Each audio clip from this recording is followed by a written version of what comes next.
This is a dangerous groups that we're dealing with now.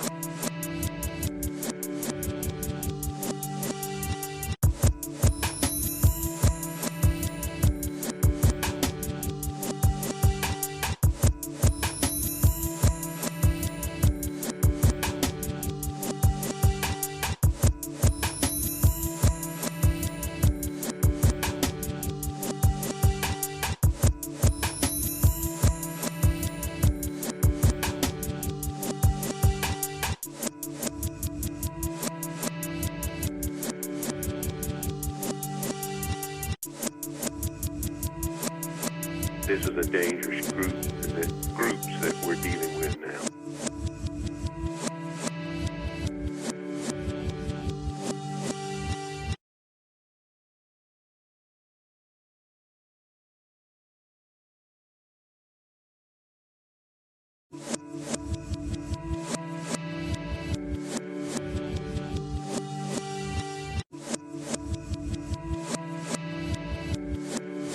This is a dangerous groups that we're dealing with now.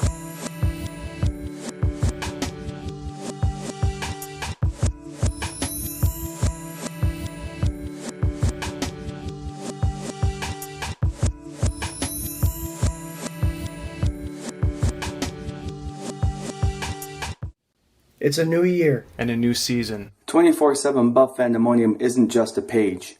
It's a family.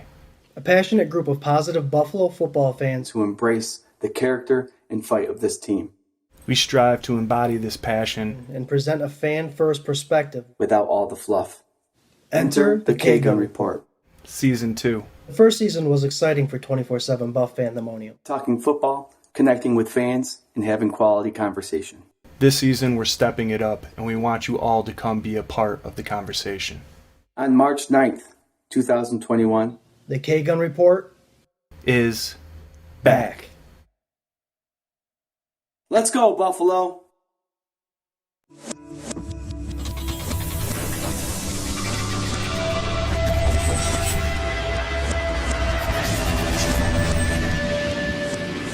This is a dangerous groups that we're dealing with now. Ladies and gentlemen, welcome to 24/7 Buff Fandemonium. Why'd your brother just get up and leave? The K-Gun Report, Season 2, Episode 37. I'm Jarrod. Thanks for joining us, Scott. Way to come back. Dude. Joining us tonight, we have Swank. Yo. Scott. Hey. Hey. And the Fandemonium. There you go. We have Shay Lynn. Scott's also in the comments tonight. Joey, Hatch, Marie Montford. Josh Cook's here. Brett Thomason, Ellen Lartz, Paul Millis. I know if Paul's here, that means Tiffany's here as well. Ryan Hickman. Hey, buddy, what's going on? Ryan Hickman is our sponsor from BuffaloAutographs.com. Special guy. Let's get cracking, Brett Thomason. There you go. Joshua Williams. Christopher Dutcher, hometown guy. He's here. Lisa Peckian. Debbie Emerton. Welcome to the K-Gun Report. Let's get this conversation going. Scott, what are you doing? You're a mess. First you get up and walk away, and now you have something on your lip. Are you all right tonight? You all right? You got a lipper, bro? That's how you know you got a good beer. You take a nice sip and it leaves a little You look like a little grandpa. flavor just trail right on sucking your upper lip. Sucking the flavor right out of your mustache. All right, everybody. We have lots of shirts left. If you want any of those, or if you have questions about them, just contact our messenger on Facebook. Point of order. What's Point that? of order. Go ahead. Is this like the first show where none of us are wearing our stuff? Yeah. Yep. Okay. What do you got? You got stickers. Okay. I got stickers. All right. Listen, we're going to say something quick about these stickers. They are free, absolutely free. If you say you want a shirt with them, we're going to ask you what kind of shirt. And if you don't respond, you're not going to get stickers. Anyway, just kidding. If you want a sticker, that's an inside joke. Everyone knows. Just personal message us your address and your name, and we'll send them out to you for free. Anyone, share with your friends, share with your family, put them on everything you know, even your wife, right, Swank?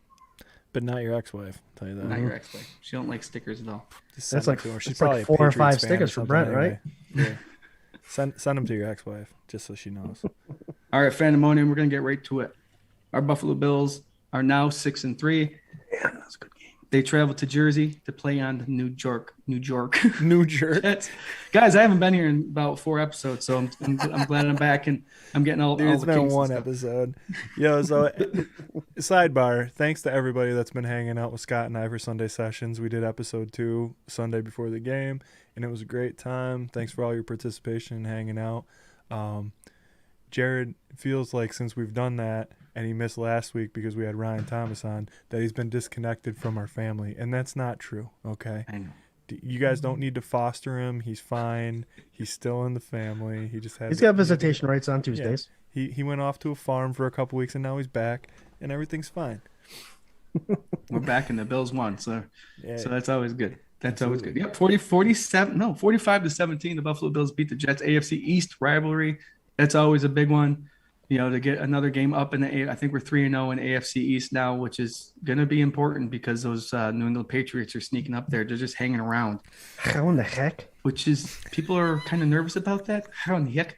But I mean, that Monday night coming up in a couple weeks here is going to be one game at a time. I know, slow down, but playing New England twice the last half of the season is going to be crazy. Nah. I ain't worried. I don't get you want to know why? Miami twice before we play anybody else. I think that's scheduling error. Yeah, it's weird. You want to know why I'm not worried about New England? Ask me. Ask me. Swank, quick, why are you not worried about the New England Patriots? Number 1 defense in the league. Number 1 defense in the league. Biggest point differential. Biggest takeaways. Oh, God, dude. Yeah, number 1 to takeaways, plus 14. Mac Jones, you know what? I saw an article, and seriously, this is not going to be long. I saw an article where they said that Mac Jones was better than Tom Brady in New England.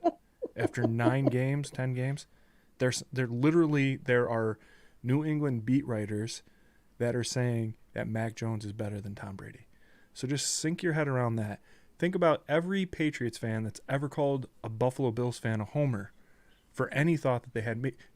You think that you can beat New England? Huh, you homer. Somebody in New England literally said Mac Jones is better than Tom Brady.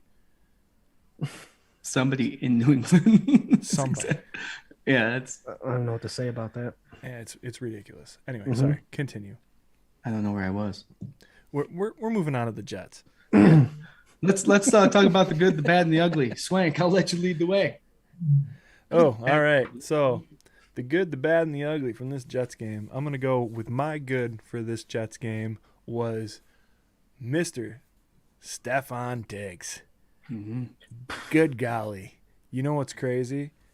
When you throw that man the ball, he catches it, and he scores touchdowns and 162 yards.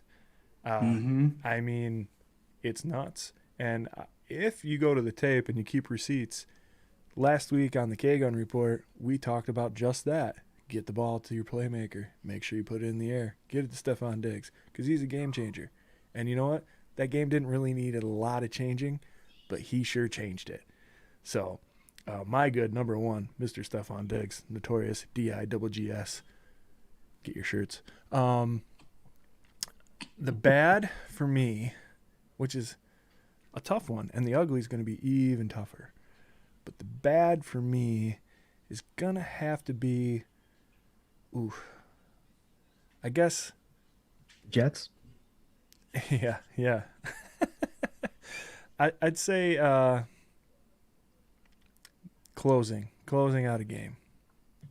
I'd say the Breida fumble upset me slightly just because he had such a good game. Not going to get into it, but I wish he wouldn't have lost that ball because he instilled a lot of confidence in this offense, like another dimension that you didn't really think was possible, especially after a stagnant week against the Jaguars. So that disappointed me. I would say that would be bad, but not bad enough for me to be like, I don't want him in the lineup every week. The ugly for me, the ugly has got to be that secondary for the New York Jets. It just was non-existent, and then their starters got hurt, and then you couldn't do nothing. It goes right back to my boy Stephon Diggs. And let me tell you, Swank's Golden Gate Phelps sauerkraut play of the game, all right, was You got an image for that? It's going to be next week. The Golden Gate Sauerkraut play of the game was my boy Stephon Diggs catching that first touchdown catch that didn't count, where his butt cheek landed out of bounds. Mm-hmm. And you know what I said? Because last week we were sitting there and we were like, Dable, do your job. Do your job. You got all the guys. You got talent. You throw the ball. You do it. You put it up. Literally there, you can quote for quote the three of us to where we said, Stephon Diggs is a playmaker. I don't care if he's double covered or not. You throw him the ball, he will make a play. Right? Give him a shot. He'll make a play. When they threw it to him, before they snapped the ball on that second time where he actually caught the touchdown pass, I was standing up in my living room talking to the TV and to my wife, who was over here, saying, give it to him again. Mm-hmm. Give it to him again right now. You got to show your dominance. You got to show that play works. It was just a fluke. And if you put it up to them again, you'll take all the wind out of their sails. And God damn it, they did it. And I was so happy. So two things about that, Swank. The fact that they went back to it, you saw that safety come up, so you knew they were going to throw it right to it. Yeah. It worked twice. Mm-hmm. So there's a little bit more, should we? Yes, it worked twice in a row. Yeah. And the second thing was the safety came up, so it was going to be easy read. But that built confidence in, obviously, Josh Allen and the Diggs connection. But that just proved to the NFL that it worked twice in a row. It was just about spacing on the field. Yeah, well, and I feel bad for that corner. That corner just came in for an injured defensive back, and Gertie, I think his name is. Yeah, number 40. That poor kid. Yeah. Yeah. You got to hand it to him. Can you imagine sitting on the sidelines being the fourth, fifth string corner, and then the guy gets hurt, and, hey, Gertie, get out there. You're covering Stephon Diggs. Hey, you're up, Gert. Yeah, felt dude. bad. Felt bad. No, I mean, I felt bad to an extent. I felt real good that they did that. I wanted it. I just wanted that. That is asserting your dominance. That is ramming it down their throat and being like, oh, it didn't work the first time. Here we go again.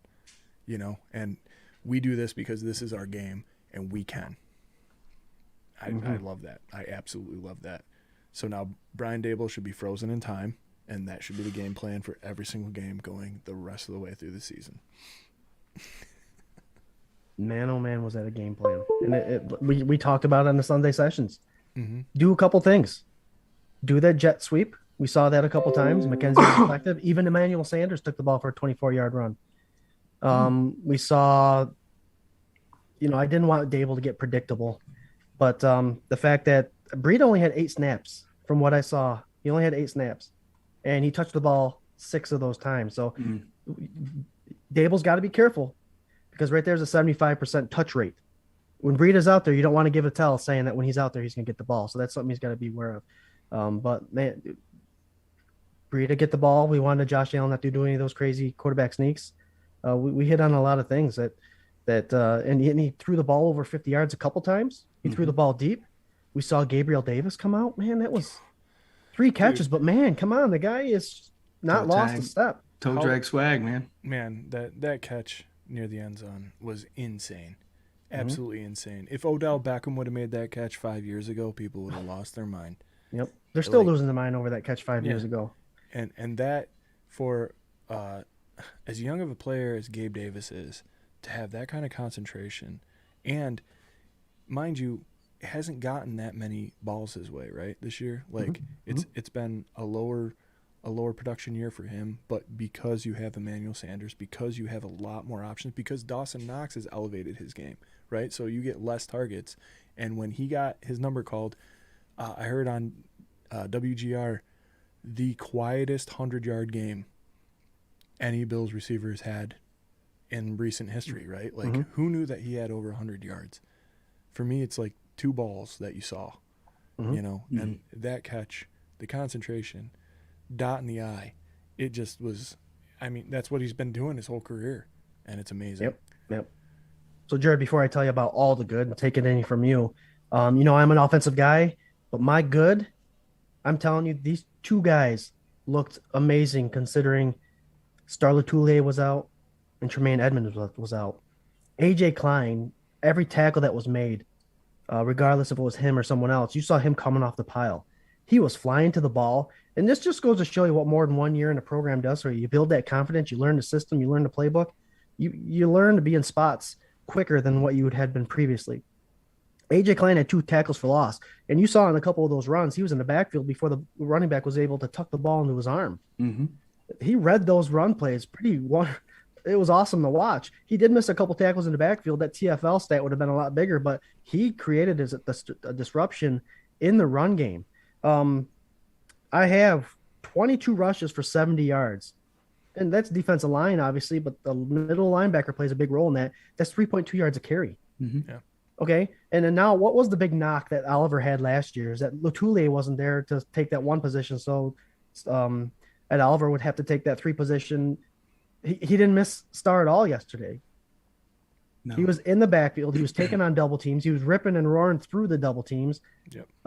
I know it's taken a little longer than everyone had hoped because he was drafted in the first round. You want him to start doing that right away. Perfect timing. But I think Ed Oliver has become a wrecking ball, and it's only going to get better when Star comes back next week. That's what needed to happen, right? Like that. This is the year that he needed to do that, and I am so glad he did, and he is, and he continues to, because, again, he's kind of turning into like what we talked about earlier in the season, that defensive tackle position that is completely thankless. Nobody gives anybody any credit unless you're like stacking up sacks. Nobody cares about a defensive tackle.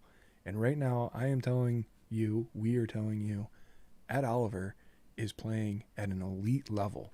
Whether it shows up on the stat sheet or not, he is putting in his time, and he is coming through for this team huge. And it's not coming in the stats. He only got credited for 2 tackles. But the guy's putting so much pressure on the quarterback, getting his arms up, knocking those guards and centers into the backfield. And I think you can credit a couple of those interceptions to him. Oh, 100%. No, So, yeah, definitely. You know, it's as Bills fans, I'm not saying Klein and Oliver are replacing Latulier and Tremaine Edmonds, but it's really, really good to see those two pick up their game and almost make it look like they didn't skip a beat defensively because those two guys were out. They played their balls off. They played great. Played fast, yeah. They played fast, and that's something that we alluded to or we spoke of before the season even started, is that our depth chart is strong. And don't get started. I don't want to hear, it was the Jets. I don't want to hear that. No, it's AFC East division. It's an AFC divisional rival game. So, and the same people that are saying that were saying it's the Jags last week, right? Mm-hmm. Right. And like we said, it's a week-to-week league. You come in, you put your best foot forward, you put out your best effort. Last week, obviously, we didn't do that. This week, we definitely did, and we did not let off the gas. We just rammed it down their throat the whole time, and that's what needed to happen.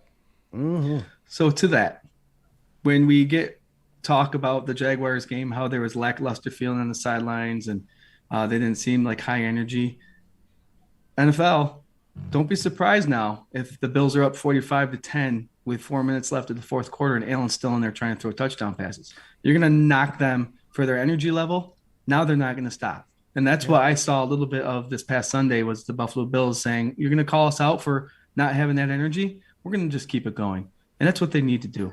Swank, you mentioned a couple minutes ago about sacks, right? I know we've talked about this, but the question is, some of us have been looking for the D-line to get lots of sacks. We have the number 1 D. Are sacks important here? Scott, lead the way. That's a great question because every week I put out a poll or something and say 4+ sacks. How's the Bills going to get 4+ sacks? Is it time for Russo and Epinesa to shine and get their sacks and all that stuff? We got the number 1 defense. We got a +14 turnover ratio. And all these other teams in the league, yes, it's good to have someone with double-digit sacks every year. It looks nice. It makes that guy the threat on the defense. Our whole defense is a threat. And if you want to schematically think about what Leslie Frazier and McDermott are doing, their scheme might be just create hell up front. We don't need the sacks. Let's get the turnovers. You know, sometimes you put too much pressure trying to get around the edge and strip sack and all that stuff and get those sacks. What if you just brought the pressure and made that quarterback nervous and hit his arm or made him release high and create the turnover? I'm starting to think that may be their plan. If a sack happens, it happens. But we got the number 1 defense because of what we're doing right now. We shouldn't change a thing. Yeah, the sacks only count. we're not seeing a lot of blitzes. We're not seeing a lot of blitzes that are quick. We're seeing a lot of blitzes that are creating pressure. If you know the difference, right? I mean, you want to get the quarterback before he's done doing his 3-step, 5-step drop, or you create enough mayhem up the middle without having anybody come free, but you collapse everything on that quarterback. That makes him nervous too. You got people falling at his legs and swinging at his arms. That alone can disrupt the pass very easily. And I'd rather get an interception than have the opportunity for the offense to have 2 more plays. It's all about comfort, right? Right. QB comfort. You keep squeezing on that quarterback. That comfort level's going bye. And like I heard the best quote today, and that was that all of those interceptions. Jeremy White said it this morning on the Howard and Jeremy show on WGR. The only reason there was that many interceptions was because Mike White didn't want to get sacked. He decided that throwing an interception, whether it was in the moment or not, was better than taking the sack, right? Mm-hmm. So you have a secondary right now that every single member of that starting secondary had a turnover. Yeah.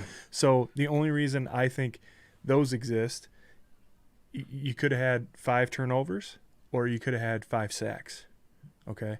And you've heard defensive coordinators, especially within like the last 10 to 15 years, say sacks are great, but they're kind of like this stat that like is a chest puff stat, but they don't necessarily have the greatest like effect on the game, right? Like getting in the face of a quarterback and disrupting him, sure, but sacks don't equate to wins. Pressure equates to wins, right? Turnovers and all that other stuff. So I don't know. I thought that was super interesting when he said that, because it's true. Like if he would have held on the ball instead of throwing an interception, he would have got sacked. Right. In every single one of those instances. Live another play, right? Live to play another play. Yeah. And who knows what would have happened. So I love that pressure.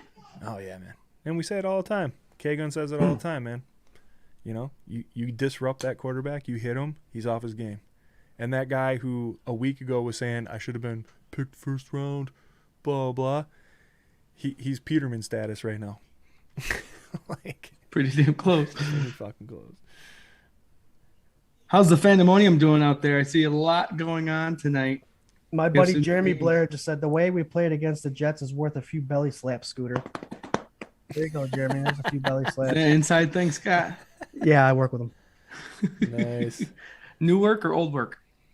New work. Oh, we're training together. We're training together. Good. Go get him. I like that, dude. I'm gonna make a graphic for that too. Josh Cook, his caveman. He's been calling on Klein all since last year. Yeah. He was the one that put Caveman on the radar, man. Yeah. We got Gary Richardson. We got Paulette Brown. Paulette, Mackenzie did well. Yeah. She says, but I like when the Bills intercepted the football every time and getting more. Oh, see, I'm getting so many comments. I just get pushing up every time and getting more score and to pull ahead. Yeah, I mean, everybody likes that cushion, right? And I'll tell you what, with that offense actually taking those turnovers and turning them into points, that made everybody feel better. Again, something that we talked about, right? Where it's like, take the ball away, the defense is like, here, do something. Mm-hmm. And they did. And that just, man, cashes in. Jarrod, did you go over your 3 yet here? Or? I have not yet. Yeah, I have not. That. I'm going to start with the bad, only because this is jumping in my head. And I know, Swank, you like this whole thing about, it's actually positive. Bad things, man. Bad things. You know who's the new bad things? Trey White. Oh, yeah, dude. Sounds like my puppy's being naughty. Yeah, I mean, he had his first interception, right, this Sunday. You saw him run down the field. Was anybody else surprised by that? Also, Taron Johnson, right? Yeah. When they announced that, I was surprised as hell. Yeah. Right, and he's worked so hard, and now finally in game 9, he got it. He ran down the field, and you could tell how humbled and grateful he was that he finally got it. He's been on the field. He's had the most snaps as a cornerback in the league, if I'm not mistaken. And he has 0 touchdown passes against him once again, with a knock on wood. He's playing shut-out football. He celebrates a little bit more than I think he did last year because he's playing well. And why shouldn't he? He's like, nobody's giving me any respect. They continue not to. But this guy's playing lights-out football, and I love it. That's why it's bad things, man, for him. I know that's a Bruce. Brian Van Syke from Breaking Tables just said, I liked when White was crying in the locker room after the game. Did you all see that leak? So apparently Tre'Davious White was crying in the locker room after the game. I have to look that up. I'll have to look that up, Brian. I know he's a Buffalo Bill. Is he talking about Trey or is he talking about Mike White? I like when Mike White. Oh, I don't know. Yeah. Mike Brian, White or Trey White there? Brian, hit us up. I'll let you know. You got me. He says no. It must be Mike White. Yeah. That's all right. Well, Trey White is a emotional player too, and he loves Buffalo, so I wouldn't have put it past him either. Mike White, okay. The ugly, obviously the New York Jets. They were pretty ugly. Ugly uniforms, ugly. So that's my ugly. I didn't really have much ugly, but good. I have some good. I have Dabble, whatever you want to call him today. He finally switched it up a little bit, right? He switched it up. What I saw a lot of was Allen was finally under center playing a little bit. I saw the sweeps, the jet sweeps, the counters, and we'll get to that in a little bit. I got a feeling a lot of fullback play, and I called it earlier before the season started that Reggie Gilliam was brought up to the active roster, part of the final 53 before the season started, and I was happy because Bills would finally have a fullback. They used him quite a bit this past week. I was trying to look up a pitch count for him, but I felt like he was out there a lot. And then, yeah, it's just exciting to see that setup. Here's another thing I want to throw out there. 38% of the snaps, 22 snaps, Reggie Gilliam was in there. Right. So, yeah, almost half the game. That's Jarrod's boy, by the way. He's been a big Reggie Gilliam guy from the beginning, really. So think about this, guys. I just thought about this on the ride home today when I was thinking about Reggie Gilliam and how he impacted the game.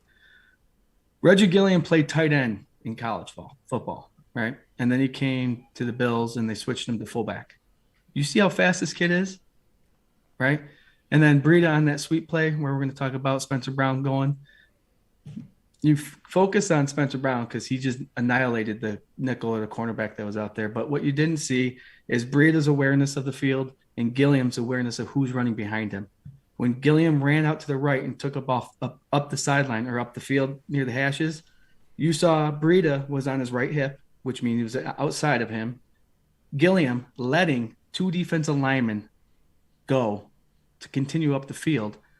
Those two defensive linemen couldn't catch Breida because of his speed, and Gilliam takes out another guy. So the awareness of Gilliam is just astonishing to me. It's just crazy how well he knew that this experienced running back behind him with Breida would be on his ass getting up the field. And it was like magic watching that. And then your guy, Spencer Brown Swank, just leading the way. Man. So, and, I'm trying, we're trying to like let the live stream breathe, because like there's so much good in this and we just trying to spread the love around to each of the three members here. But my boy Spencer Brown, dude, that guy 100% changes the line for the better by he 100% changes the line better for 200%. Like he's so good. And Darrell Williams moving inside the guard, like better. That whole side of the line got better just by that move and moving him in there. And that dude is no bullshit. Like every single snap, he is giving it his all. He is downfield blocking. There are like, just go on YouTube or Instagram or any of that stuff, and you can see this dude just laying it out there for every play. That Breida touchdown, like the second one where he ran out, he's out there lead blocking for all that. It's just, it's great. And you know what? I want at least 2 more of them, if not 4 more of them. You know what I mean? Like he's amazing. He's a rookie, and he sat out last year, and he is just there and in it and changing the whole field of the line. Look at last week to this week, and the only difference is him. I mean, and Dawson, right? Dawson's out there. He made one good catch, and he was in there blocking and doing his thing. So, like, man, it's crazy to me just the sentiment from last week to this week, right? Like last week, doom and gloom, this line, oh my God, cut everybody, blah, blah, blah. You bring Spencer Brown back and Dawson Knox back, and we're winning the Super Bowl, right? Like, that's where it is again. You know, just nuts. Sometimes Jeremy Blair brought up an interesting question, Jarrod. So the question is, who is out so you can keep Breida? So I'm guessing he's thinking now we're going to keep 4 running backs. Have to. I would think so, man. So we got Tywan Jones, who's that special teams ace. And guys, he doesn't play running back, but the Bills keep him on the roster because he does a couple things really well. Run down the field as fast as you can and make a tackle. Yeah, he does. You like how I muted myself there? Did you? Yeah, whatever. Special teams is a third of the game, you know, and if you got somebody that can as an ace at it, you keep him on the roster. So he's one of those running backs. And with Singletary and Moss, yeah, they're doing their thing. Singletary's averaging 5 yards a carry this year so far. That's pretty amazing. And now that Breida did what he did, yeah, you got to keep 4, you would think, or at least see it more often. Right. But the question would be, who's the casualty now? Who's the depth chart casualty? Is it a defensive lineman? I'm thinking it might be a defensive lineman with the amount that they rotate. Yeah. This is a decision I'm glad I don't have to make, by the way. Mm-hmm. Yeah. It's because if you bring someone else on the active roster, you have to get rid of someone. And Jarrod, you mentioned Reggie Gilliam. I don't think they're going to get rid of that fullback position, knowing that they used him 38% of the time. If they keep Breida, they have to keep Gilliam in. Listen to this one. Ready? I was thinking about this too. Sure. You're out there with Josh Allen, under center. You have Diggs, Sanders, Beasley, wide receivers. You have Gilliam in the backfield with Breida. You don't see what you like, you back up. You put Gilliam on the tight end. You put Breida out in the slot. Breida's a receiving running back. Gilliam's a tight end. Right. So you have a power I formation that you could quickly turn into a 5 spread. Yep. So you got to keep them both. I feel situational. You know, it depends on how you play. But yeah, I think 4 running backs is a good call, especially with Breida doing what he did this weekend. Hold the ball. So first and foremost.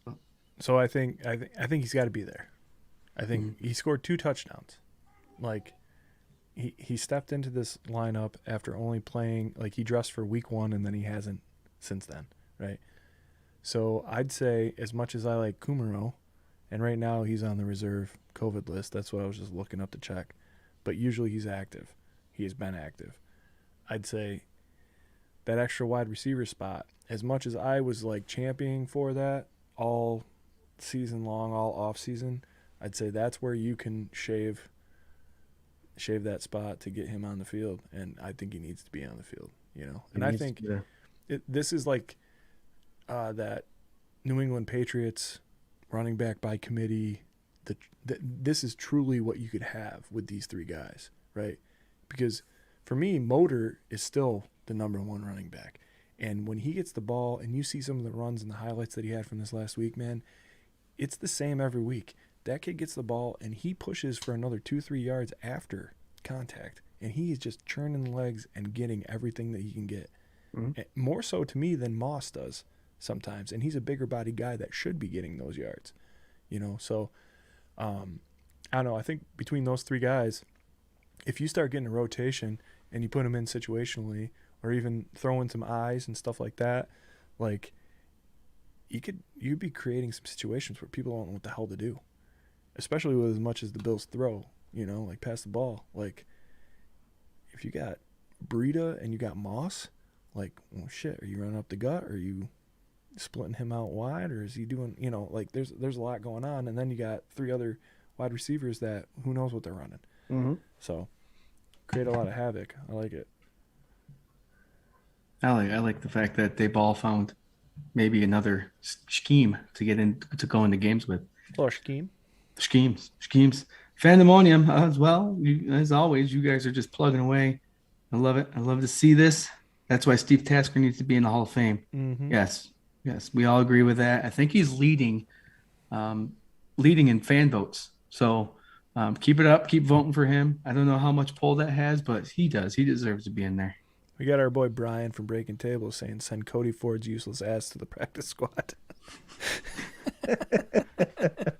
I love that take. Hey, I agree with that. I'm not going to argue with him on that one. Oh, man. Yeah, I don't know, man. The biggest bust, right? Like, I don't know. It's unfortunate. I just want to throw out there quick our offensive rankings. The last one is what I'm kind of excited about, but we'll throw it out there. Passing, we're ranked 6th with 279 passing yards a game. Total yards, 9th with 401. Points per game, we're 2nd with 31.1.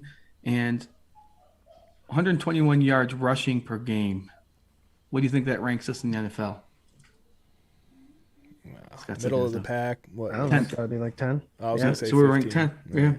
240 rushes for 1,097 yards. That's an average of 4.6 per carry. So, including Allen, our running game, I think, is doing pretty good this year. Mm-hmm. And now that we found Spencer Brown and Gilliam and Williams inside, and the line's kind of meshing, hopefully, and they can keep going after this week, maybe we'll find a little bit more of a increase in that. But we'll see. We will see. All right, what do you guys think? Let's get over the Jets here. We're on to the Indianapolis Colts. We're over it. All right, again, halftime. We're at halftime. If you want a sticker, personal message us your address and name, and we will send them your out. Halftime show. It's not going to be as good as Snoop Dogg and Dr. Dre, but you're doing all right. All right, Fandemonium. We're going to get on the Colts really quick, but I have to say something really quick. We haven't talked much about this, but we do have a special event coming up. This is a huge event, actually. Scott, Swank, myself, and a lot of the Fandemonium have been trying to figure out something. Scott, I'll let you just take off with this. Let everybody know what's going on with the special event. All right. I don't know if any of you heard in the news or from the fan sites, even our site, we kept pretty quiet about it. And, it's a little bit of a touchy subject. I'll say his name, our friend at Buffalo Autographs, Ryan Hickman, had a little bit of an incident a couple weeks ago in the Jacksonville Jaguar game. And he, without going into detail, because we don't know 100% of what happened, he got roughed up a little bit with his 5-year-old in his arms. And as a father, I can't imagine what he was going through. As a father, I can't imagine what he's feeling. And I'm getting emotional about it, just thinking about it. So what we're doing is a bunch of the fans got together, and we are going to have quite a bit of merchandise to donate and do a donation raffle. I know Ryan got on today on the Buffalo Autographs stream, and he said something that struck home. And he said something I think more Mafia, more Fandemonium, more Bills fans all over the place should realistically think about. Okay, all this happened at a game. Everything that happened to him, everything that he's going to have to go through and his son happened at a game. 20 years, the Bills Mafia went through some hardships, right? And for those 20 years, we would have loved to have fans be, hey, guys, it sucks now. There's always next year. We never had that. And for teams to go through a game and win a game and still treat people like this, you've got to be, as a Mafia, you got to humble yourself. And I think we should start like a little bit of a movement, kind of a little bit of a reality check to the fans and to just fans out there in general. Pick up your opponent when they're down instead of beat them up. I know alcohol plays a big role in a lot of these things, but it's a game, and no one should have their life be put at risk for a goddamn game. So I'm putting it out there. I know I'm going to act a lot different. We jump through tables. We're hyper. We're Mafia. We're family. We are crazy, yes. But let's change it up a little bit, and let's humble ourselves and do the right thing and not be an ass at football games. That's all I'm going to say. Yeah, man. I think, we've been there. We've been the losers, just like you said. And we can be the example instead of the byproduct. And, yeah, man, well put. I think you can have a lot of fun. And, as far as we know, Ryan didn't do anything wrong. He was just trying to enjoy a great game with his son. And he's been an amazing asset to our show. He's been a great friend. He's donated to people and organizations and supported like small shows and backer bars and everything else. And he's guilty of wanting to teach his son about business and build up a college fund for him, you know. That's it. So for us, big up to Troy Pedito and Joey Hatch and a bunch of people. We've had a great messenger group going, and we have some really cool stuff coming out. We're going to do a live show on December 5th. December 5th. Sunday. A Sunday, 2-hour December live 5th. show. Yep, the Sunday. That's the Sunday before the Monday night game for the Bills. Mm-hmm. 2-hour live show. I'm actually going to get these twin guys right there over here at the Swank official studios. We're going to shotgun beers. We're going to run around in boxer shorts and all sorts of crazy things. It's going to be awesome. No, man, we're going to do a show. We're going to watch football, non-Bills football, and we're going to give away between $1,500 and $2,000 worth of donated items, memorabilia, not coming from Ryan Hickman, to be donated to the Hickman family, because Ryan broke a bone in his foot, and he's got a business to run, and his kid he needs was there. MRIs. He needs MRIs. Still. You know, his kid was there and witnessed all this. Like, he's been a great guy to us, and a great Mafia member for a long time. And anything we can do to help pay it forward and help him out and his family, we're absolutely going to do. So if you want to be a part of that, if you want a chance to win some really cool items, we're going to have the phone lines open. Brent Thomason, I'm looking at you, buddy. You better call in, dude. Anybody wants to call in that day, it's a 2-hour show. We're going to be giving away something awesome every 10 minutes. 10 minutes I think, or so, where it's yeah. at right now. We've got signed jerseys, signed helmets, signed pictures, some merchandise from 24/7. Yep. The Bills super fan base has chipped in a little bit too, and they're doing their own thing. Mm-hmm. They're doing their own thing. Yeah, check out their raffle. The shout out for cause. They're doing a sweet raffle over there, and you can probably check with Buffalo Spartan more for that. Mm-hmm. Who Who just said you're gonna lose if you shotgun any beers, Swank. Thanks. So this is just a little teaser of what's going on, because next show, is it the 23rd, November 23rd, is when we're going to finally put everything out there for everyone to see. We just want to know let everybody know that we have a special event coming up, donations and all that stuff. What we figured it's going to be $20 a spot, right? They said we're doing a donation raffle. Yeah, I'm going to open up $20 a as spot. many spots as 10 days takes. Mhm. It's going to be $20 a spot, and every time you donate $20, you can donate as many times, you get another spot. And we'll put your name on the Fandemonium Wheel of Destiny, and that 2-hour show is going to be us sitting there having a great time with the fans, our fans, the Bills Mafia, and we're going to spin that wheel every 10 minutes and find a winner. We're going to find a winner. And like I always say during a donation raffle, not only are you helping out a great man, a great family, and a family that does a lot for the Mafia themselves, but you can win something. So win-win. Win-win. Brent Thomason says he's going to call. He promises it will be G-rated. Nope. Okay. Can't call. Don't call. All right. Don't call So- unless you're going to be yourself, man. That's a little bit that's of what's what- going on here. Yeah. We'll know. We're definitely going to have more finalized stuff next week, next Tuesday, and we'll let everybody know. And that's when everything's going to begin. And December 5th, Sunday, the Bills don't play. They play Monday night. So Sunday, we're going to watch just regular games, have a couple drinks, spin that wheel, and give away stuff. We've been quiet everyone. about it, but we've been planning on something. And Ryan, just so you know, on behalf of us, the three of us, and 24/7 Buff Fandemonium and the fans, we love you. We feel you. Speedy recovery, and I know there's going to be quite the journey, and we're here for you for that journey. Okay. You and 100%. Parker and your family. Yep. And do us a favor, everybody that's watching. We're going to spread it around to all the groups. We've been in contact with a lot of people concerning this. We're trying to make it a big event. So please, as minuscule as it may seem, like share the event. Invite your friends. Tell them what's going on. Share it to Bills groups that you're in. Call your mom. Don't call your ex-wife. Call your mom. Tell her. We got some cool stuff going on. Really, word of mouth, man. I mean, that's how the Mafia was made, right?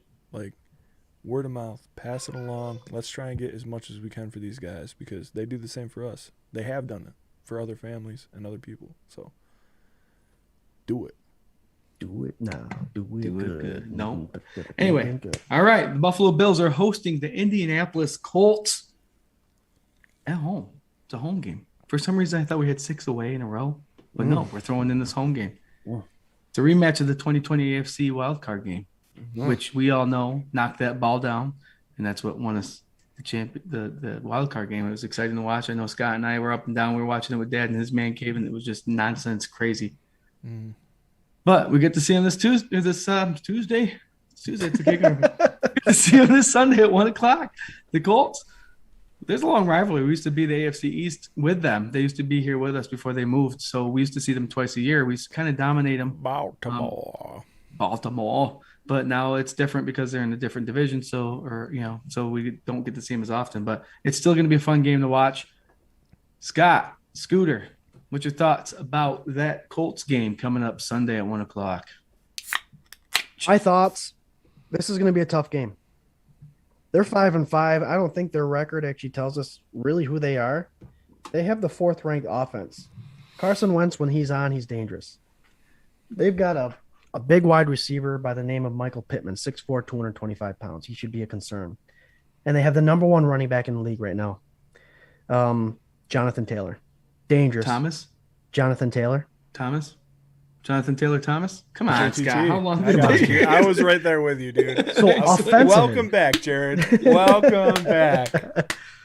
Offensively, this is going to be a great matchup for the Buffalo Bills. We have the number 1 defense, so let's keep it going. And I think we can handle it. But they can be pretty potent on offense. Their defense is, again, ranked one of the last defenses. So, I'm kind of, it's one of those games. They really don't have a lot of corner depth to cover our wide receivers. So I think it might be what Swank's kind of charading about. It's going to be an offensive battle. I'm giving, with my bold prediction, a score almost twice as many points as I usually give teams. So I'm excited for this game. This game will tell us a lot about the Buffalo Bills. It definitely will. We're home. The Mafia is going to be loud and crazy. And it'll be, the Colts are coming in with a little chip on their shoulder. We knocked them out of the playoffs last year. Frank Reich's the coach. We all love him for obvious reasons.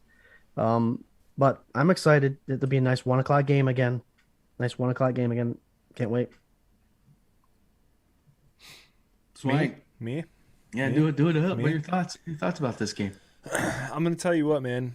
I forgot about this game. And that's not me being like belligerent or,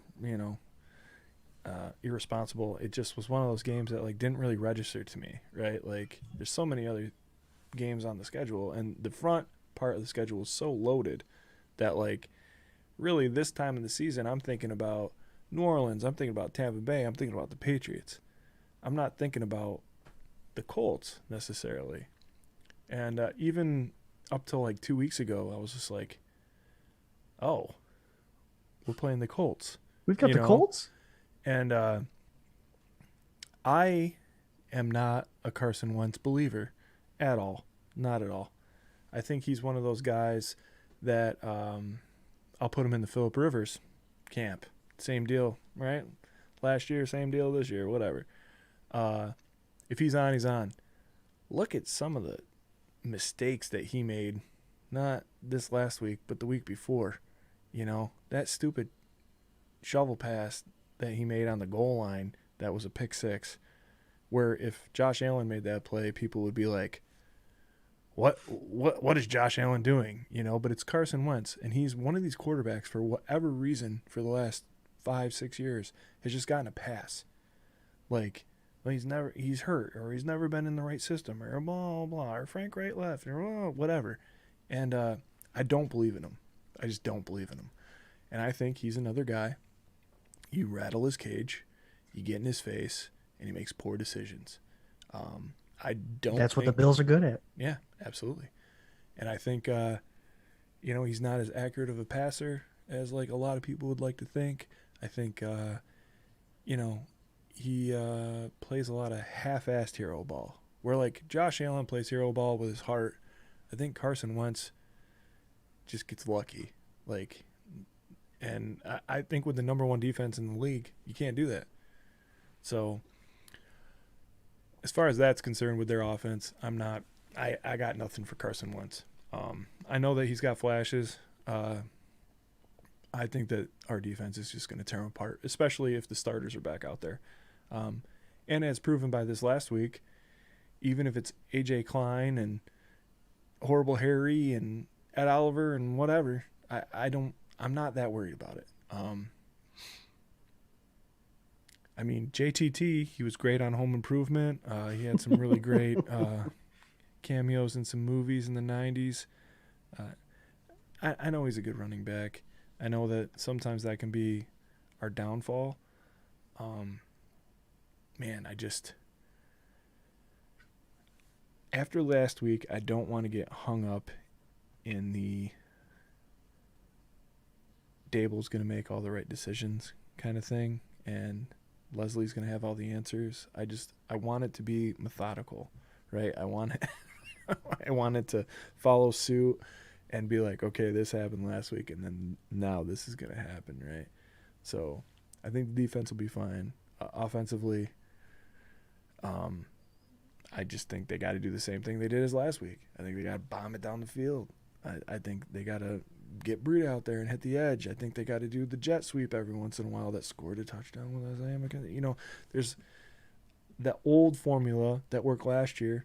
Do it again and ram it down their throat and don't let up and kill them. Kill them. Gabe Davis had a huge game last year in the playoffs. 2 toe drag swags. Remember that? Yeah. Yeah, that's right before halftime. Mm-hmm. That's huge. Hadley wants to come out and say hello. Do you hear Hadley? Yeah. Hi, Hadley, you want to come say hi? What's Hadley think about the Frank Reich? No, but it's like, come out and slap him in the mouth. Our defensive run game is very good this year. So we remember what happened against King Henry. Other than that long run, he only was held to like 3.3 yards a carry. And yes, this offensive line is pretty strong. This Quentin Nelson, who else do they got? I have Eric Fisher, Braden Smith, haven't heard of him. Quentin Nelson, Mark Gonkiski, and Ryan Kelly. Both, all 5 of them are pretty good linemen. So this will be a matchup for our defensive line for sure. And when they're playing against a run offense, it'll be a true test to them, those 4, and the rotation, and see how effective they are. So you think that Leslie will drop a couple more blitzes this week? I think he'll pull up more run blitzes to pull open gaps so we can fill some of those gaps and tackle the running back in the backfield.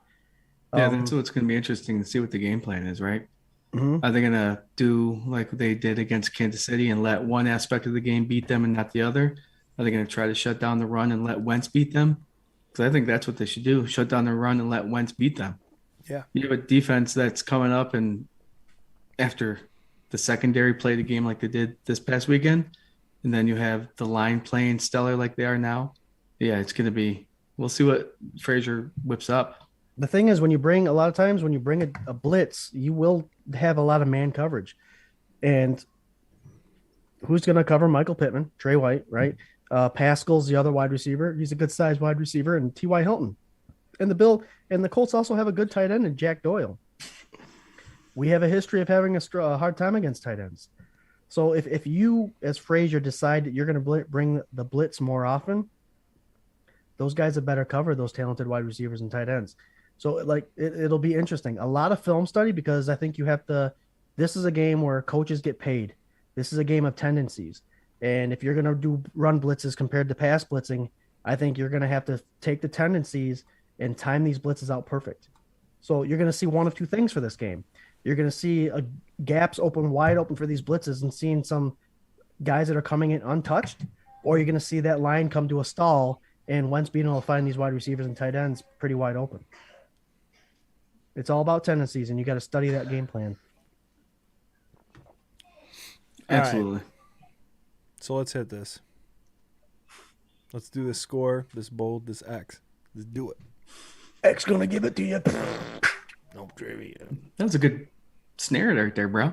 I don't even know. Is that what they snare? Okay. Do you want me to lead the way? Can I lead the Yeah. way? Can I Yeah, go dude. first? Jarrod, I whatever, man. You haven't We said just anything all day. Go transferred. ahead. I'm just trying to get. We transferred roles, so I'm just trying to get back into it, guys. I Trying to temporarily get back into hosted, it. and I was like, "Hey, Jarrod, so what's your score prediction, bold prediction, and One X thing about my thoughts, really quick, because you guys skip me, you damn host. My thoughts of the We're game just are not used to you being here, so just the fact if you look at their 5-5 record, the Colts seem to win the games they should win, but they lose the games that they should lose. If you look over the past 10 games, that's what exactly they beat the Jets, they beat the Jaguars, but they lose to like the Titans and the Ravens and the other teams that they should lose. So nothing's jumping out like what they should expect to do. They're really sticking to a format here, and if they stick to that, then the Bills should beat them. But no, my score prediction for this week is, again, I think the offense is rolling. I think they found something last week. I don't know if you'll see it this week, depending on how the ball plays it out, because you never know. But I still have a 42 to 20 point game. Buffalo Bills offense still rolling. I know 20 might be a lot, but I had to go with something. 20 points. My bold predictions, I'm sticking with it. Gilliam and Spencer Brown, and Dawson Knox, and that line finding its way. I think we're going to get our first 100-yard rusher. Hey, Jarrod, if you do that all 17 weeks, I think you're bound to get I'm someone. bound to hit one, right? Bound to hit one. And the X factor again, I think is going to be that defensive line causing pressure, the rotation. Let's see what that brings. Let's see who's active. It's always fun to see. I think we're most interested on Sundays when you guys are doing your Sunday sessions. At about 11:45, 12 o'clock is when we get that inactive roster, the active. So I think it's always fun. I'm most interested in seeing what the defensive line is going to have. So it's going to be fun to see what defensive line is going to be present this weekend. But I think that's going to be the X factor, as it should be every game. The guys up front are what's going to determine the outcome of the game ultimately. So my X factor is going to be that D-line pressure with just 4. There you go. Sweet. Swank, can I go next? Tag me in. Notice I said pressure. I didn't say sacks. I said pressure. Well, pressure's what's been causing those turnovers. Yeah. Pressure's what's been making us the number 1 defense in the league for all these weeks straight. And I think after week 11, we're still going to be the number 1 defense. Score. You guys are going to think I'm crazy. But, the Colts are one of the top offenses in the league. I'm going 35-24. This first time I've ever gone past 13 points for our defense to give up. But it's a good challenge for them. It really is a good challenge for our defense. I think if our offense is running on all cylinders, our defense can kind of depend on them to win the game. The offense, that is. So 35-24. It'll be a really exciting game, guys, and it's a big AFC game. So there's a lot of and with the Patriots right behind us, only a half game behind us, we got to win this game. Bold prediction, Jarrod, I'm going with running backs, but it's not a 100-yard game. It's 200 yards combined. All the running backs running and receiving. 200 yards total. Hey, I'm thinking if we get 2 running backs with 50 yards and then you get Breida catching the ball in the backfield, maybe Singletary a couple times, bada bing, bada boom. So did Ryan Thomas flip that for us? I mean, we've been aiming for a 100-yard rusher for like weeks and weeks and weeks and weeks. And he said, because you guys had him on last week, right? Tuesday? Yeah. We want a 50-yard rusher, not just Allen, but somebody who consistently puts up 50 yards to prove that we have a rushing game. Obviously, we're ranked 10th in the league, but 50 yards, if you get 55, 3 of those guys, that's 150, and then we're just relying on Allen for his 68 to put us over 200, right? Mm-hmm. Yep. Back in the day when it was only 16-game season, 65 yards for running back was a 1,000-yard season, right? So he's not far from that 50 a game. My X factor, before Jarrod rudely interrupted me, is gonna be that interior line. Quentin Nelson, Ryan Kelly, Gronolinski, I can't even say his name right. Versus if Starr's back, Eddie's back, Vernon Butler, Horrible Harry, poor Zimmer's out, but it's gonna be that interior line and that pressure. I think that's the X factor. If we can make Wentz uncomfortable, sign, seal, deliver. Sign, seal, deliver. I'm yours. All right, me? Go. All right. So I've been thinking about this, and my score prediction is going to be 28-17. Um, I really went back and forth about the 17 because I don't like Carson Wentz. So the only thing about him is that he's so inconsistent that maybe he'll strike gold for a second and accidentally throw a touchdown pass that I didn't want him to throw. So that's my score prediction. My bold prediction is that that interior D-line, whether Starr's in there or not, is going to stuff Jonathan Taylor Thomas all the way back to Huck Finn, which I believe was a movie that he was in. Yeah, he was in. You're right. See, I opened up Pandora's box there. I think I just You did. It just got my brain going, dude. No, man, I have a lot of faith in our depth, especially after this last week. And what Scott and I talked about on Sunday sessions was like the Jets were going to attack the middle, and they tried to, and it didn't work. Even with our backups, and it didn't work. And I know they're not the best team in the world, but Mike White showed a lot before that game. Like, he was averaging some pretty insane yards and statistics, and people were thinking that there's going to be a quarterback controversy in New Jersey. And I don't think that's the case now, but I think that's to blame because of the Bills' defense, and their backups for the most part across the middle.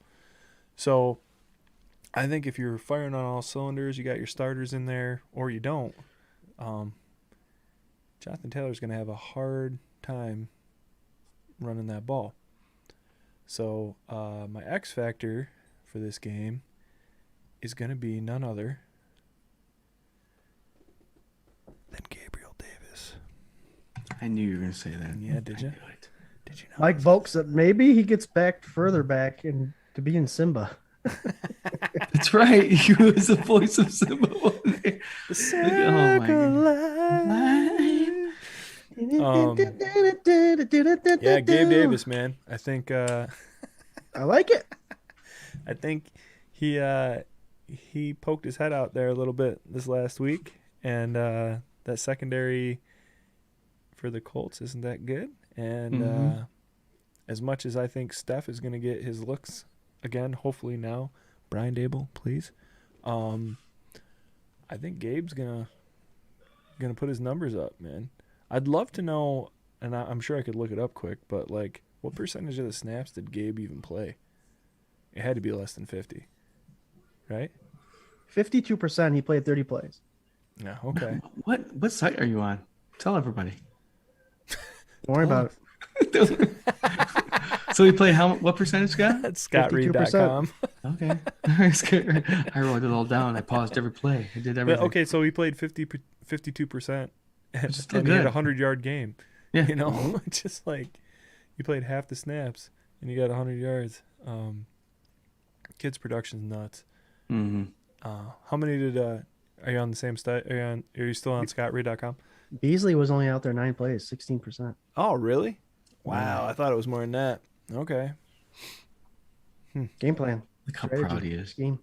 It's I'm all proud in of you, front dude, me. because you knew exactly who I was asking about before I really even got the full name out. That's good. Now, everyone listening, don't get us wrong. We still want Dable to be unpredictable. We still want Dable to throw deep ball, do a jet screen, do a jet sweep, do a slip screen, do a counter, do something I don't other think than any a of that's zone. unpredictable, though, right? Like, he's done it all. I want him to be predictable, but execute. I want the plan to execute. I don't want him to be cute. No more cute Dable. No more cute Walmart shit. Just play your game. Just play it. Play what works and do it. Last week was what all of last year was, and it worked. And now you got a healthy team going into the last half of the season. Air the ball out. Do what you do. I don't know. It just, God, we beat them up so much last week, and I have such scruples about Brian Dable that, like, I don't even want to talk about it anymore. But, God damn it, just do what you did last week for the rest of the year. That's all I want. You have to now. You have to. You're on the other side of the bye week. and you're getting into crunch time.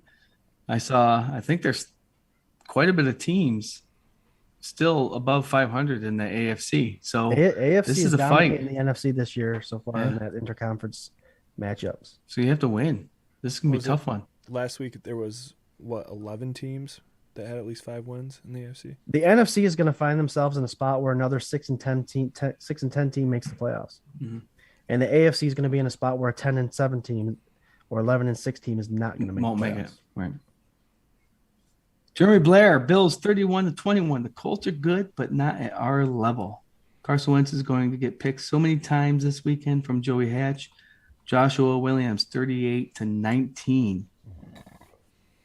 There you go. Joey Hatch 38-14, 3 interceptions on Wentz. Josh Allen 400 plus. My vote 43-21. Defensive line is our X factor. We get a safety. We're looking for a safety this weekend. Lonnie Cook. Bills 45, Colts 14. Paulette Brown, Buffalo 48-10. They're liking the 48s into the teens. It's good.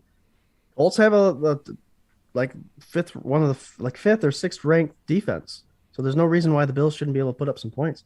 Swank, you like this one? Brent Thomason, 37-6. That's hard to get 37 to begin with. But his bold prediction: McDermott, shitload of clapping. Alan Larch, 38-17 X Factors. McDermott and Reich coaching chess match. Yes, it's going to be, Frank Reich's one of our guys, so he's a lovable guy. It's going to be, you got to root against him this Sunday, but throughout the rest of the year, you hope. You know what I love, Jarrod?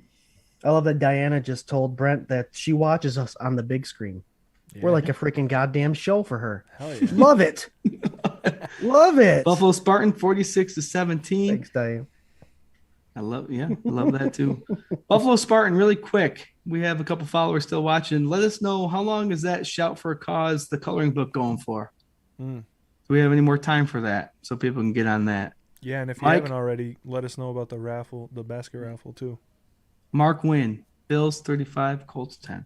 Mark, There welcome. you go. Everyone has the Bills winning. You guys shocked with that? Go figure. Perfect. This is one of those games, man, that I don't know. I'm just like, they need to come out and they need to score fast, right? Like, you need to get a score or two up in the first quarter and just kind of like, okay, like, be dominant, run your game. I want to make sure this is working. I have this gut feeling that it's going to be a slugfest, like, the whole time, and it's going to come down to that last play or last drive, and The knockdown Hail Mary. yeah. I'm telling you, the offense is ranked well, and this is going to be a good matchup for our defense. It really is.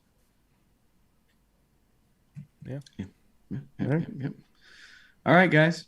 Buffalo Bills are hosting the Colts. Mafia, Fandemonium. You know how to get loud there. We've been there. We've heard it. Let's get that team going. Now we're going to switch over really quick to our pick'ems. I think it's getting to be a pretty tight race between a certain somebody and a certain somebody. I hope I pointed. Not Scott. Scott's out of it a little bit. He's like 6 games out of it. You said No We had way. a tie.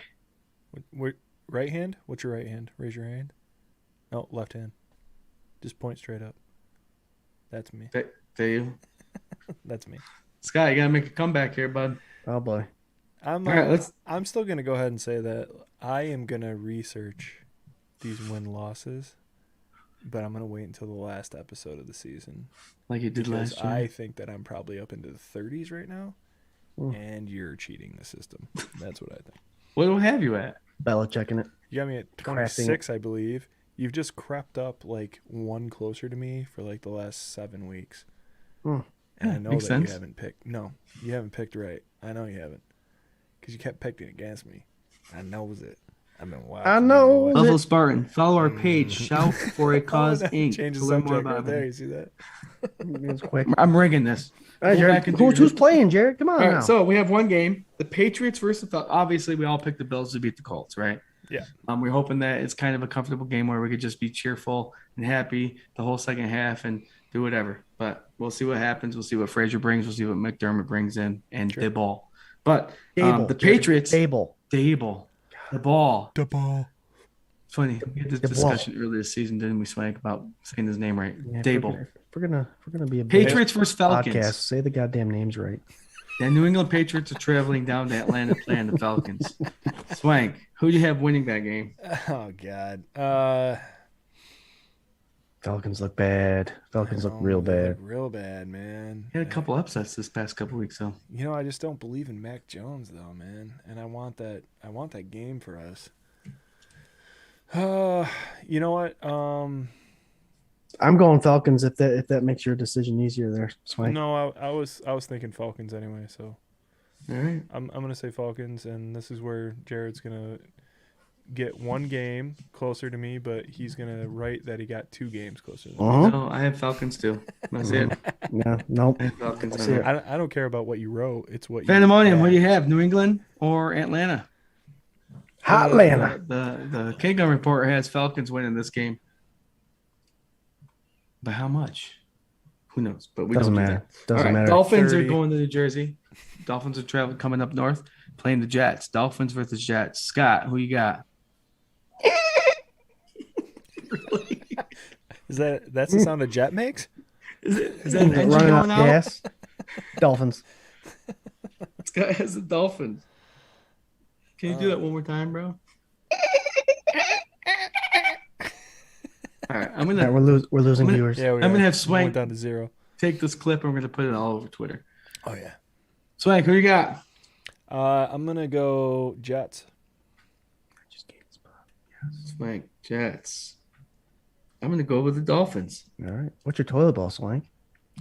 I got it right here, and it's my favorite toilet bowl to pick of the whole year, boys, because it actually has the Cleveland Browns in it. It's gonna Nice. be Lions Browns, Oh man. Scott and is happy about this one. I'm gonna go ahead I and feel say- bad for Gardner, man. I feel bad for any Steel. It's none of those teams. The Lions and the Steelers did not want to win last week. No. Plenty of opportunities. Both teams looked horrible. That was bad. And like I said, that none of them were trying to win the game. It looked like. And poor Dan Campbell, the head coach of Lions, man. The guy can't catch a break. No. Sidebar. He's winning his first game. He's winning his first game this week. So Lions. you're going Lions? Yeah, I'm gonna go Lions too because I hit the Browns. So here you go, Jarrod. Yep. I'm going with the Browns.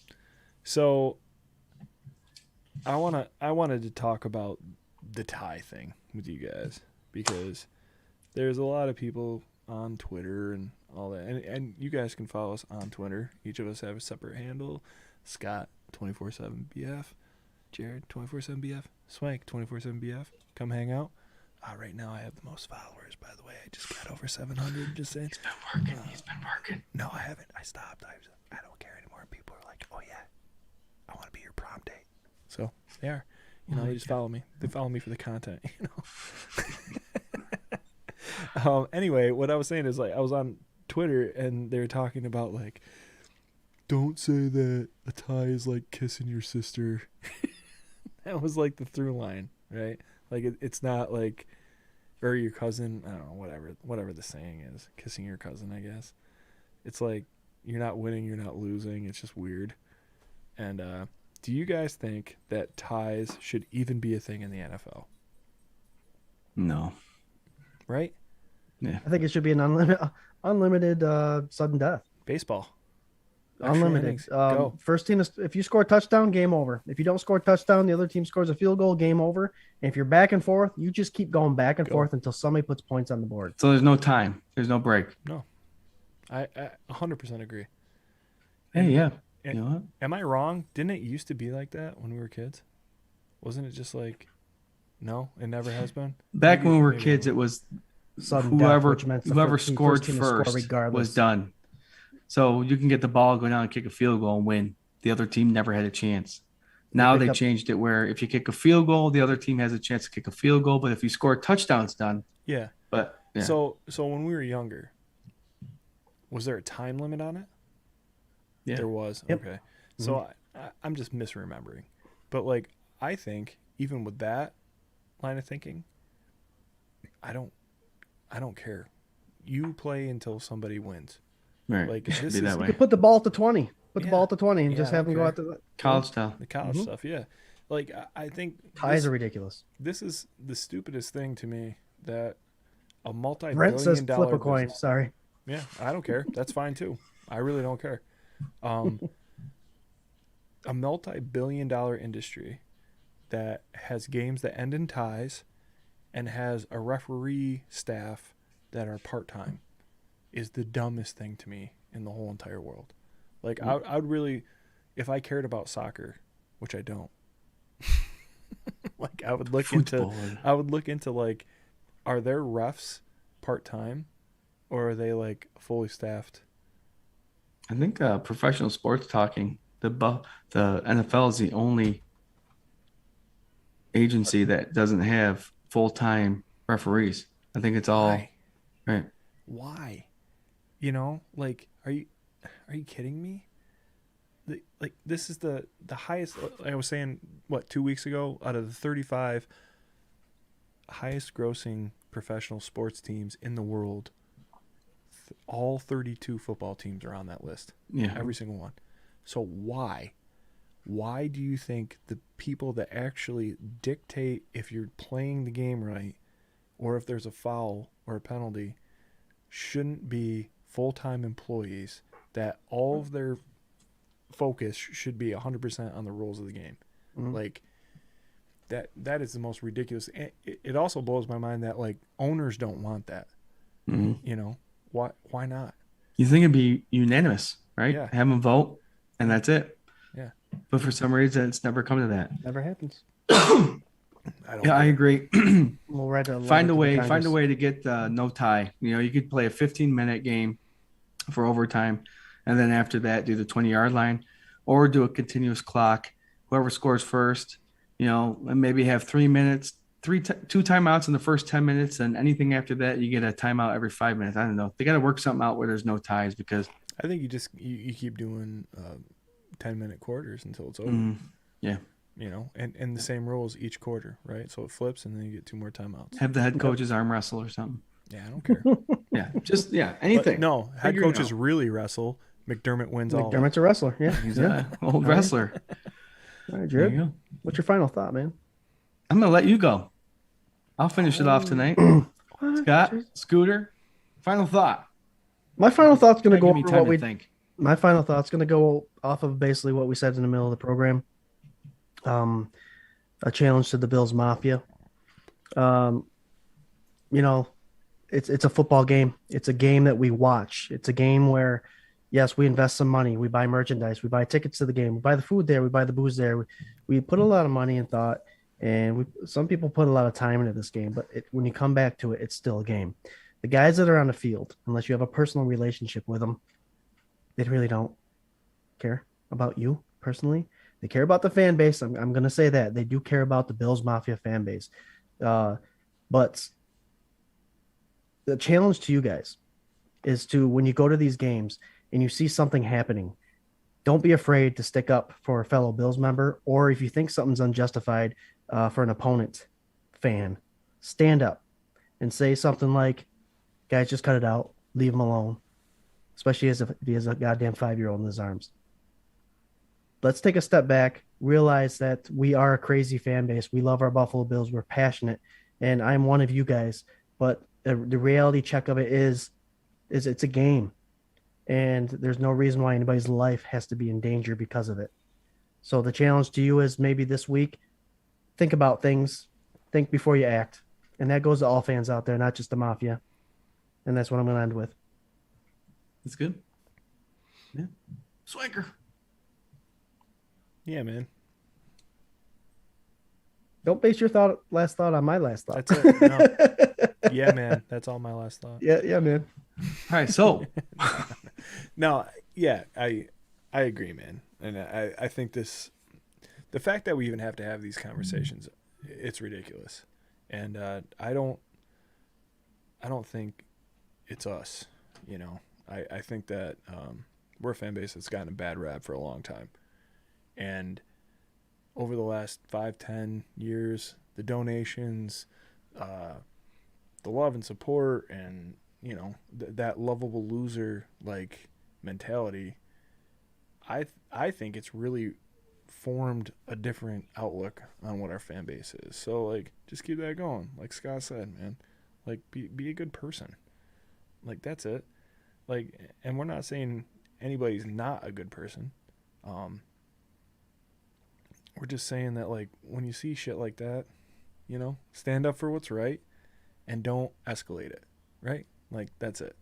We don't want anybody to get hurt. It's a game. It's 100% a game. So, well said, Scott. What a bummer. What a bummer. No. If you guys want to be part of the conversation, you can do so every Tuesday night at 8 p.m. Eastern Standard Time until about 19-ish right now, for the K-Gun Report, man. 24/7 BF. We're here every Tuesday night on YouTube Live and Facebook Live, and we love your comments. Be on the lookout for that live show on December 5th with all the crazy giveaways we're going to do, and donate to the Ryan Hickman family because they're dope. When we were talking about this one, we got to interview Andre Reed and Butch Roll and, you know, Mark Maddox. Our lives Who will be back in a couple weeks here. Yeah, Mark will be back beginning of December, first week of December. You know, our lives are dope and we do dope shit. That's it. Hey, Swank, where else can they find us on Sundays and maybe at 11:30?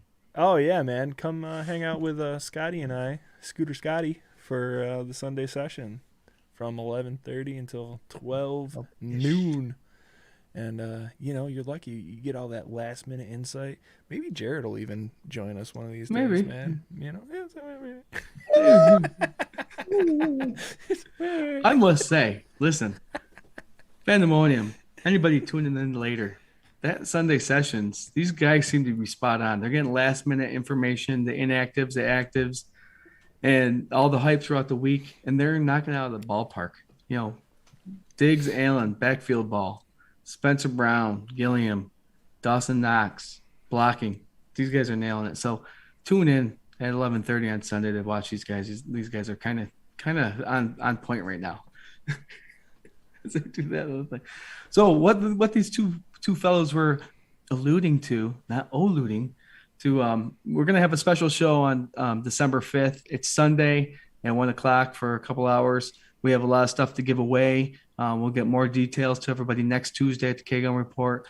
But it's something special that we're trying to do that not only us three from 24/7 Buff Fandemonium, but the fans everywhere are getting together, and we're going to do something special.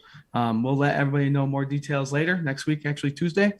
So tune in then. Hopefully we're talking about Buffalo Bills 7-3 record as we beat the Colts, and then on to the next one. Thanksgiving game. That's going to be fun. Thursday night against the Saints. The Saints. Nerve Saints. And Thanksgiving, you know, that's one of those holidays where you sit down and you're thankful for what you got, or, you know, and that's fun to share with family and friends. So do that. Sit down for dinner and be thankful for what you got and who's around you, as I do every Thanksgiving. Scooter, Swank, Fandemonium, you guys killed it. Can't wait to see you next Tuesday, 8 o'clock. Till then, be safe. Enjoy the days. Go Bills. Go Bills. Go Bills.